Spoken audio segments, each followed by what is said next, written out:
Assalamualaikum warahmatullahi wabarakatuh, sahabat desa, para pemerhati desa, dan para pegiat desa dimanapun kalian berada. Kali ini kita kembali masuk ke ruang podcast. Ada yang sedikit berbeda. Kebetulan kami hari ini kedatangan tamu yang cukup populer di Kecamatan Cisolok. Dia adalah salah satu pengurus daripada organisasi yang ada di Kecamatan Cisolok.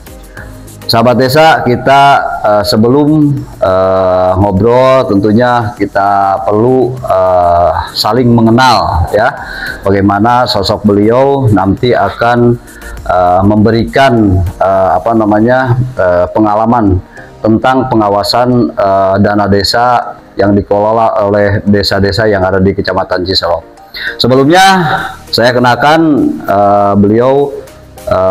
Namanya adalah Kang Cemeng ya.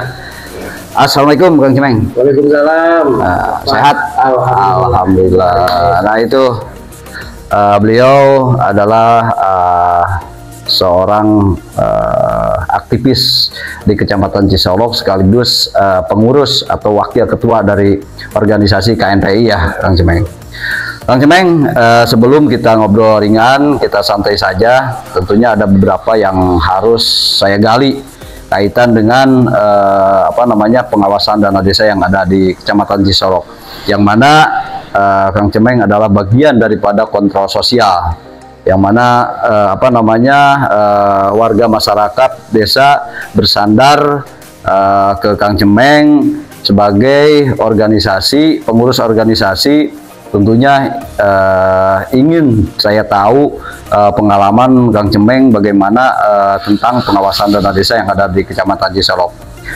Kang Cemeng selama ini atau boleh memperkenalkan diri sebelum kita ngobrol-ngobrol. Maka terima kasih. Nama saya Enda Herdiansa. Saya sering akrab dipanggil Cemeng. Saat ini saya mengemban tugas atau jabatan sebuah organisasi kepemudaan tingkat Kecamatan Cisolok, yaitu Komite Nasional Pemuda Indonesia (KNPI), dan beberapa organisasi masyarakat lainnya. Alhamdulillah saya pun sekarang sedang menggeluti dunia jurnalistik. Terkait daripada pengawasan dana desa, kalau menurut saya kita jabarkan dulu bahwa hari ini ataupun pemerintah pusat memberikan dana desa itu tentunya untuk kemaslahatan, kesejahteraan bagi masyarakat desa itu sendiri. Dengan aturan-aturan, apalagi regulasi yang jelas dari pusat bahwa dana desa itu harus diawasi oleh semua pihak, termasuk warga masyarakat desa sendiri, bukan dari organisasi masyarakatnya ataupun dari OKP-nya di tingkat kecamatan, tetapi warga desa sendiri harus benar-benar mengawasi tentang pembangunan ataupun kegiatan-kegiatan yang bersumber dari anggaran dana desa ataupun APBD ataupun APBN yang lainnya. Itu adalah kewajiban masyarakat tentunya.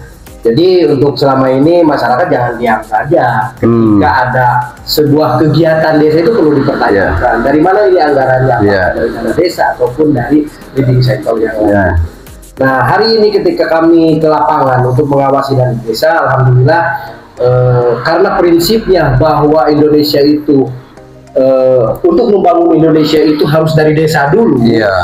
Alhamdulillah selama ini untuk Kecamatan Cisolok ya khususnya Kecamatan Cisolok untuk dana desanya sangat efektif sekali sesuai dengan apa yang diatur dalam aturan itu sendiri, sesuai dengan petunjuk pelaksanaan dan petunjuk teknis. Ya walaupun ada sedikit kesalahan mungkin tidak jadi masalah ya, artinya yang namanya manusia pasti tidak akan lurus lah, ada salah-salahnya.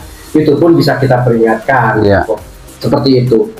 Nah, dana desa sendiri kalau menurut saya untuk kegiatan-kegiatan, apalagi sekarang ada program-program yang namanya dari pusat itu seperti BLTDD, stunting, ketahanan pangan, terus ada dana desa yang namanya RMAP atau RMAP. Kalau di lapangan sendiri, setelah saya keliling-keliling di desa yang ada di Kecamatan Cisolok, alhamdulillah implementasi daripada desa itu sangat baik sekali. Nah itu sahabat desa, kata pengantar dari tokoh pemuda, tokoh yang peduli terhadap pemerhati terhadap pemerintah desa. Beliau adalah salah satu pemerhati desa juga. Bagaimana beliau terus berkeliling, terus berjalan, memberikan pengawasan terhadap desa-desa, bagaimana menggunakan dana desa dengan baik gitu ya, Kang Cemeng. Ada pertanyaan dari saya tentunya. Kang Cemeng tadi tahu persis lah tentang regulasi. Kemudian di tahun 2024 ini ada dana desa, NMAK dan non-NMAK. Kemudian peruntukannya, kegiatannya untuk apa saja, Kang Cemeng tahu. Dalam hal ini yang mendorong Kang Cemeng bisa muncul hati nurani Kang Cemeng ikut mengawasi dana desa, munculnya dari diri pribadi ataukah karena dorongan pihak-pihak lain, atau memang suatu kewajiban daripada organisasi itu sendiri?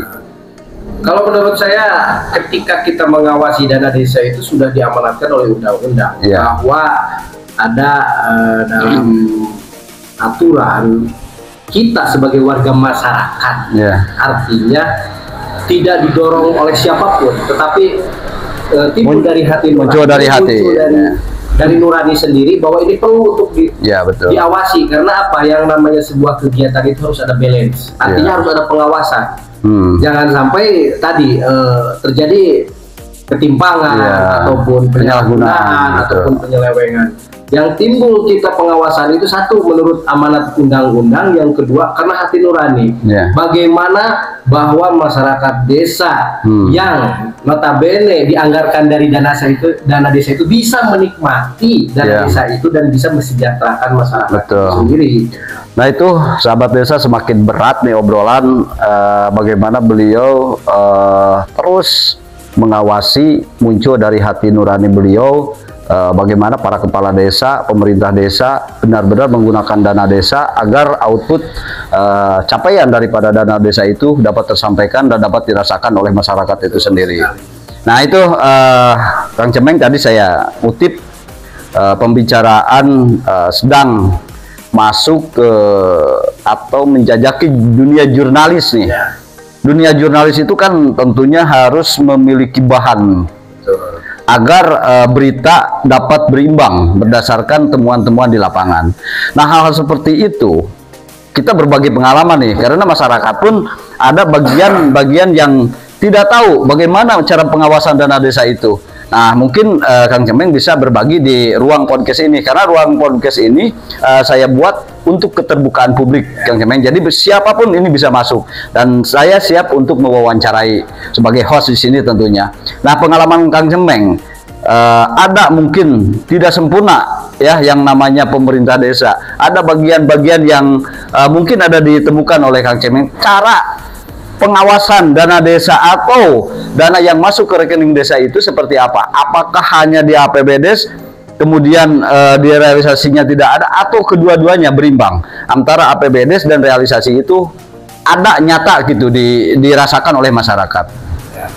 Kalau dari sisi jurnalis, yang namanya jurnalis itu apa yang dilihat dan apa yang didengar kaitannya dengan undang-undang pers. Artinya kita ketika bahwa pemberitaan itu data adanya, fakta adanya, ya kita beritakan. Ketika misalnya konfirmasi, bahasa konfirmasi, dikonfirmasi dulu lah. Oh ini benar nggak sih berita ini? Benar nggak nih kejadian seperti ini? Kita bisa ngobrol seperti itu. Artinya begini, menurut saya dari pandangan jurnalis, ketika berbicara tentang pengawasan dana desa, kalaupun sebuah kegiatan itu misalnya diimplementasikan, kita beritakan sesuai apa yang ada di lapangan. Jadi bukan hanya berita negatif kemudian ditaikkan, tapi positifnya pun dinaikkan. Artinya di dalam jurnalis itu kan harus berimbang kan. Ketika tadi saya bilang bahwa ketika ada hal-hal negatif sesuai dengan fakta yang ada di lapangan, ya kita naikkan. Ketika ada hal-hal yang baik pun kita naikkan, tidak artinya tidak berat sebelah.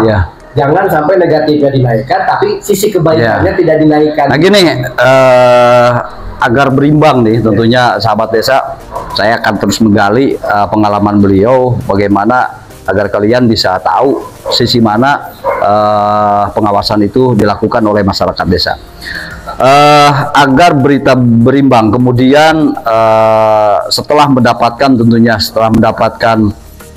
data dan fakta di lapangan, kemudian memiliki sebuah narasumber ya untuk bisa dipercaya di dalam ketika menaikkan salah satu berita, tentunya ini kan tidak gegabah. Makanya tadi Kang Cemeng ada konfirmasi dulu kebenaran daripada temuan tersebut.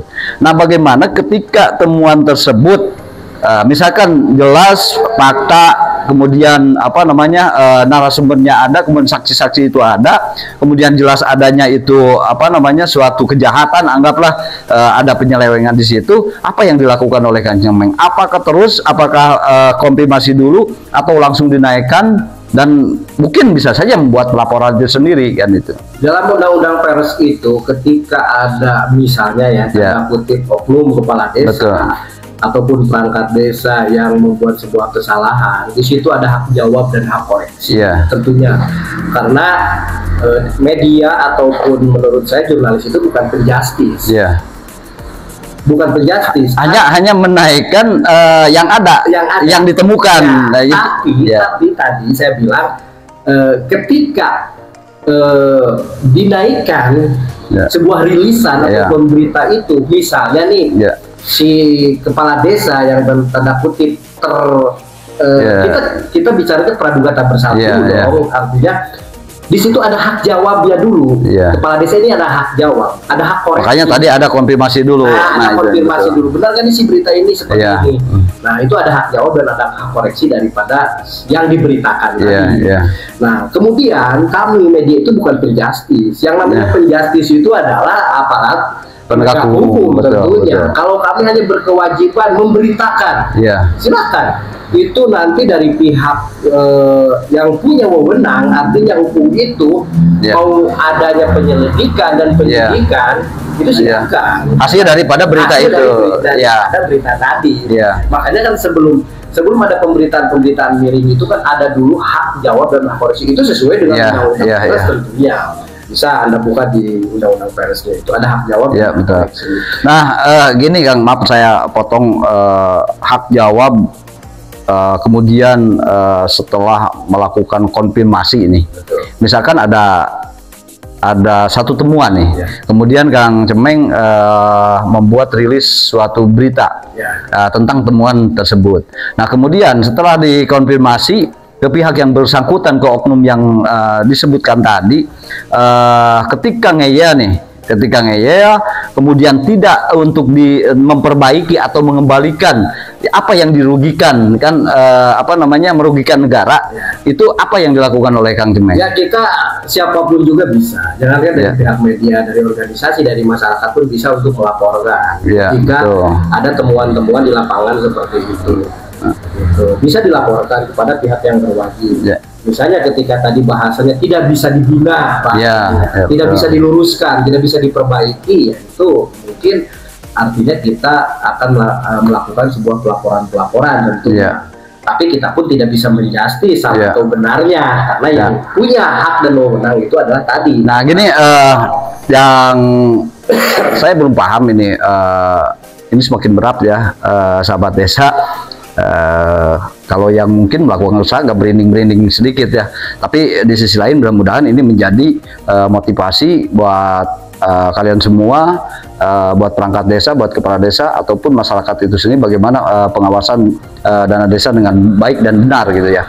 Ada sebuah rilis berita nih, kemudian Kang Cemeng bisa melakukan pelaporan atau membawa sebuah saksi atau narasumber itu dijadikan pelapor atas perbuatan kejahatan tersebut, atau Kang Cemeng sendiri yang melaporkan, apakah bisa seperti itu? Bisa. Ada nggak di kode etiknya? Warga kita gini, berbicara siapapun warga masyarakat Indonesia itu bisa melaporkan, belum bisa melaporkan apalagi terhadap tadi penyalahgunaan daripada anggaran mau baik dari desa ataupun anggaran di sektor yang lainnya dari APBD ataupun APBN, itu bisa dilaporkan oleh siapapun tentunya dengan data-data yang akurat tentunya ataupun dengan fakta-fakta yang ada di lapangan seperti itu. Nah, di sini ada proses juga. Artinya ketika berbicara tentang pelaporan itu, kenapa di kabupaten sendiri kan ada yang namanya Bawasda, ada pengawas daerah kabupaten, sekarang itu inspektorat ada APIP, ada APH. Kita hanya berkewajiban untuk melaporkan saja, tapi tidak bisa menjustis apakah benar atau salah dengan laporan tersebut. Tentunya hasil daripada dokumen yang sudah lengkap tentunya, yang sudah bisa dipertanggungjawabkan, karena nanti ada hak jawab tadi yang harus memang ketika agar tidak menjadi sebuah fitnah lah. Makanya dokumen-dokumen daripada yang diperlukan untuk menjadi bahan pelaporan itu kan harus disusun rapih tentunya ya. Nah, setelah kemudian dokumennya sudah lengkap, mungkin Kang Cemeng bisa melaporkan ke pihak aparat penegak hukum itu sendiri.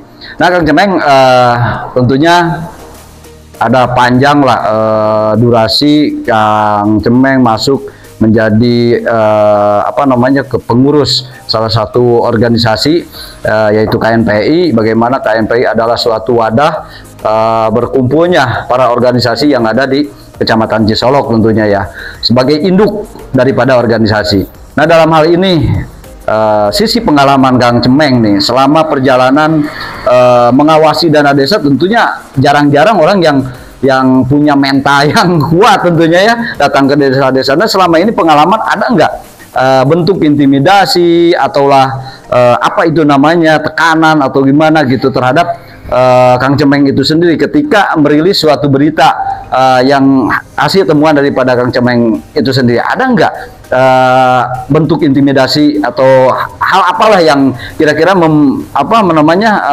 menyudutkan Kang Cemeng itu sendiri? Kalau bentuk intimidasi itu banyak, sering sekali.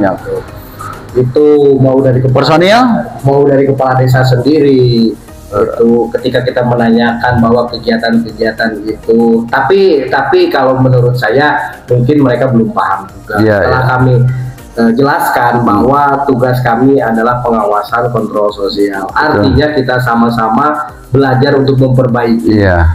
Artinya bukan menjustis ataupun mengkritik bahwa itu untuk untuk menjatuhkan, tetapi mengkritik untuk mencari sebuah solusi. Ketika ini salah, ayo kita benarkan sama-sama, bareng-bareng gitu kan, supaya hasilnya pun semaksimal mungkin bisa benar-benar bahwa masyarakat itu dari segi dana desa itu menikmati betul-betul gitu. Jangan sampai di luaran sana, wah ini dana desa turun kok tidak terasa sih oleh masyarakat, seperti itu. Makanya kenapa kami turun ke lapangan itu sesuai tadi bahwa siapapun berhak untuk mengawasi dana desa, apalagi kami dari organisasi kepemudaan tingkat kecamatan, tentunya kumpulan kata Pak tadi, kumpulan daripada organisasi pemuda yang ada di kecamatan. Kang Cemeng tadi disampaikan bahwa bentuk intimidasi itu pasti ada lah, yakin. Kemudian Kang Cemeng bisa meluruskan atau menyampaikan kondisi daripada tugas dan fungsi daripada seorang organisasi, salah satu organisasi, menyampaikan bahwa tugas fungsi kami ini seperti ini. Kemudian itu banyak diterima atau hanya bentuk ngeyel, terus kemudian ada sebuah kebencian yang tertanam mungkin ke diri Kang Cemeng itu artinya adalah sebuah resiko ya yang harus dipegang oleh Kang Cemeng itu sendiri. Hanya saja mungkin kalau narasi seperti tadi saya dengar Kang Cemeng bisa mengatasi hal seperti itu dan berani pasang badan untuk bagaimana para kepala desa, para perangkat desa, pemerintah desa itu sendiri bisa bersinergi dan kemudian bisa memanfaatkan dana desa sebaik mungkin. Nah, kemudian Kang Cemeng tadi kan ada kode etik nih. Nah, kode etik itu seperti apa sih yang belum saya paham nih tentang kode etik jurnalis itu sendiri? Ya, artinya kalau berbicara kode etik itu sebenarnya di dalam undang-undang itu satu bahwa tujuannya jurnalis itu bukan penjustis. Betul. Bukan penjustis dan tidak boleh mengintimidasi. Tetapi kita berhak untuk bertanya, karena kita memegang sebuah prinsip keterbukaan informasi publik. Betul. Gitu. Artinya kita kepanjang tanganan daripada undang-undang keterbukaan informasi publik. Tentunya. Tetapi di dalam kode etik jurnalis itu bahwa seorang wartawan itu satu tidak boleh meminta, yang kedua tidak boleh mengintimidasi. Betul. Itu aja. Nah, terus saya bilang tadi bahwa yang namanya media itu tidak boleh menjadi penjustis. Oh kamu salah, bukan. Gitu. Kemudian diputus orang secara justifikasi pribadinya gitu. Tidak boleh itu. Itulah yang namanya kode etik. Tidak boleh menjustifikasi kepribadian ataupun kelembagaan tersebut. Karena di sini ada ranah, artinya ranah PH, ranah APIP ya, ataupun ranah-ranah yang lain yang mengawasi tentang dana desa tadi. Nah, kita hanya memberitakan hal-hal yang sesuai dengan fakta yang ada di lapangan tadi, seperti data, baik positif maupun negatifnya kan itu. Maupun negatifnya. Nah itu sahabat desa, tapi jujur saya sampaikan untuk kalian semua sahabat desa di luar sana bahwa semenjak kehadiran daripada Kang Cemeng, kemudian rekan-rekan media yang lain, kemudian organisasi yang terus aktif mengawal dana desa, karena sehingga terjadi sebuah kejahatan. Nah hari ini ketika hadir banyaknya kontroversial yang terus melakukan pengawasan terhadap pemerintah desa, bagaimana cara penggunaan dana desa, akhirnya para kepala desa ada sedikit kehati-hatian di dalam penggunaan dana desa. Nah tentunya ini menjadi sebuah perbaikan bagi pemerintah desa, bagaimana terus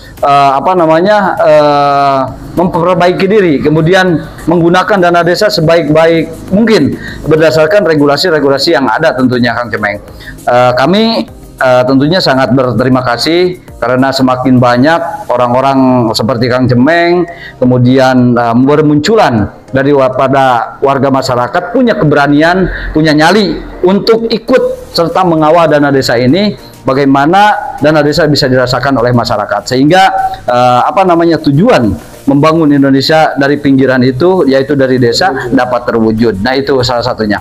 Kang Cemeng boleh bercerita tahun berapa, kemudian apa saja yang ditemukan, dan harapan terakhir Kang Cemeng tentang pemerintah desa untuk lebih baik lagi ke depan, harapan dan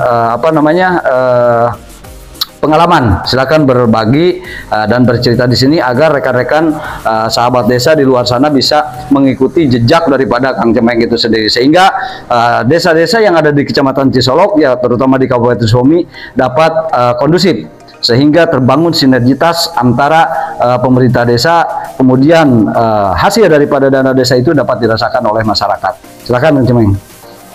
Ya, harapannya sih kepada semua kepala desa, tentunya kami dari lembaga kontrol sosial, baik itu media ataupun organisasi kemasyarakatan dan kepemudaan, harapannya bahwa dana desa itu sesuai dengan petunjuk pelaksana dan petunjuk teknis juga, regulasi yang ada, agar dana desa itu bisa dimanfaatkan benar-benar oleh masyarakat desa itu sendiri. Kehadiran dana desa itu sangat berarti bagi masyarakat desa jika digunakan dengan baik-baik, benar.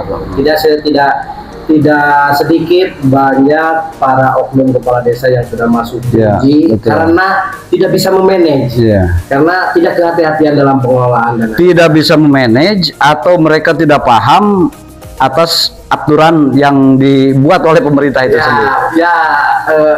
Intinya ada niatan, ada niat yang tidak baik. Itu sebagian. Sebagian. Nah, jadi prinsipnya bahwa penggunaan dana desa itu harus sesuai dengan regulasi yang ada. Ya, intinya seperti itu. Seperti itu. Jangan sampai nanti kena kita sebagai pemerintahan desa, walaupun menurut kita baik gitu dilaksanakan, tapi tidak mengikuti aturan yang ada, kita tetap kena. Terus yang kedua, bahwa benar-benar masyarakat yang saya tadi bilang menikmati hasil daripada dana desa itu sendiri. Nah, hanya itu yang bisa kami sampaikan kepada para kepala desa agar berhati-hati dalam menggunakan dana desa. Raih semua stakeholder yang ada. Nah gini, tentunya ada beberapa tahun lah Kang Cemeng menjadi garda terdepan di dalam pengawasan dana desa. Itu 13 desa yang saya tahu itu. Kang Cemeng terus mondar-mandir, kemudian ketika turun ada kegiatan Kang Cemeng turun di lapangan. Nah kemudian tentunya ada efek daripada sebuah pembangunan. Menurut Kang Cemeng hari ini selama Kang Cemeng masuk mengawasi dana desa untuk pembangunan infrastruktur di desa-desa yang ada di Kecamatan Cisolok sudah maksimal ataukah belum menurut penilaian dan evaluasi hasil pencermatan tentunya di lapangan dari Kang Cemeng itu sendiri? Kalau bicara maksimal saya bilang belum. Tapi kalau untuk menuju kemaksimalan itu sudah karena apa? Kita melihat anggaran juga Pak. Melihat anggaran bahwa dengan anggaran 1 tahun sekian itu tidak mungkin cukup. Betul. Sementara jalan cukup panjang, ruas jalannya kan gitu. Kedua kan kita harus paham juga, warga masyarakat juga harus paham bahwa dana desa itu tidak harus dibangunkan kepada infrastruktur semua. Artinya ada di situ penyelenggaraan pemerintah yang diambil dari anggaran dana desa, pemberdayaan masyarakat, pembinaan, bencana, segala macam. Jadi ada beberapa persentase untuk pembangunan itu. Artinya kita kalau untuk maksimal itu tidak ada, kecuali kalau pusat yang memberikan anggaran dana desanya sepenuhnya untuk umpamanya kan itu bisa saja selesai dalam 1 atau 2 tahun kan. Ya sebetulnya gini Kang Cemeng, apa yang disampaikan tadi bahwa benar ketika Kang Cemeng masuk ke desa, di situ melihat anggaran pendapatan dan belanja desa, di situ ada 5 bidang yang harus dibiayai oleh dana desa itu sendiri. Kang Cemeng menyampaikan tadi bahwa angka 1,2 sampai 1,5 dana desa yang dikucurkan oleh APBN ke desa-desa tentunya bukan semuanya untuk infrastruktur pembangunan atau sarana prasarana yang ada di desa dibiayai oleh dana desa itu sendiri, akan tetapi ada bagian-bagian, ada bidang-bidang yang tentunya dibiayai oleh dana desa, sehingga untuk pembangunan itu hanya 20-30%. Nah itu tidak mungkin untuk menyelesaikan dalam durasi 1 tahun tentunya. Nah ini yang harus dipecahkan Kang Cemeng, karena pandangan daripada masyarakat bahwa dana desa 1,2 sampai 1,5 itu adalah mutlak untuk pembangunan, padahal yang disampaikan oleh Kang Cemeng tadi benar adanya bahwa ada 5 bidang kegiatan, subbidang daripada 5 kegiatan tersebut, 5 bidang kegiatan tersebut itu ada bagian-bagian yang didanai oleh dana desa. Nah, terima kasih Kang Cemeng atas penjelasannya. Mungkin ada yang perlu disampaikan? Ya intinya begini Pak, ketika berbicara tentang dana desa, kenapa tadi bicara masyarakat itu harus paham tentang aturan dana desa itu tidak terlepas dari bahwa pemerintahan desa harus transparansi dan akuntabel tentang pengelolaan dana desa. Makanya hari ini sudah ada perbaikan bahwa dana desa itu diumumkan melalui vendor-vendor yang dari desa-desa, termasuk website maupun yang lainnya, media sosial atau yang lainnya. Artinya masyarakat harus paham, karena masyarakat sendiri tahunya bahwa dana desa itu itu yang tidak paham itu. Kalau masyarakat paham, cuman dia dijangka 20 atau 30% untuk pembangunan infrastruktur, tidak tahu bahwa untuk siltapnya pemerintahan desa misalnya dari situ operasional penyelenggara pemerintahan desa pun dari situ diambil. Makanya ini harus ada yang namanya keterbukaan. Makanya hari ini ketika saya jalan-jalan kepada desa-desa itu sudah ada yang namanya sebuah pemberitahuan melalui informasi publik tentang dana desa tersebut yang ada di desa-desa. Artinya masyarakat tinggal membaca di situ berapa infrastruktur yang digunakan, berapa untuk penyelenggara pemerintahan, pembinaan, pemberdayaan dan segala macam. Jadi saya menekankan kepada masyarakat pun harus paham dan mengerti gitu. Artinya dana desa yang digulirkan oleh pemerintah pusat sekian miliar itu bukan untuk ini jalan belum beres-beres ya udah 5 tahun kan gitu. Bukan seperti itu. Betul. Tapi artinya ada di situ sebagian infrastruktur yang dibangun oleh dana desa. Nah itu sahabat desa apa yang disampaikan oleh Kang Cemeng. Beliau sudah arah melintang bagaimana cara mengawasi dana desa, dan hari ini sudah terbukti bahwa desa-desa yang ada di Kecamatan Cisolok terus berbenah dan terus memperbaiki diri agar tercipta tata kelola pemerintah desa yang transparan kemudian akuntabel.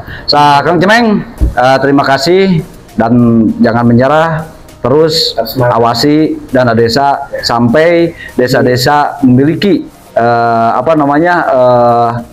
kesejahteraan bagi masyarakat desa itu sendiri. Sahabat desa, kalian semua adalah bagian daripada kontrol sosial dan bisa melakukan apa yang dilakukan oleh Kang Cemeng hari ini. Dan kalian para kepala desa ataupun para perangkat desa yang masih belum menginformasikan secara publik, segera informasikan secara publik. Ketika masyarakat ada yang menanyakan, berikan jawaban yang benar sehingga ada kepuasan daripada pertanyaan-pertanyaan dari masyarakat, karena masyarakat adalah bagian daripada kontrol sosial, termasuk stakeholder yang ada di desa masing-masing. Sahabat desa, kita berjumpa kembali, mudah-mudahan ada bintang tamu selanjutnya yang lebih populer lagi, sehingga podcast kami terus subscribe dan komen di kolom komentar. Sahabat desa, salam berdesa.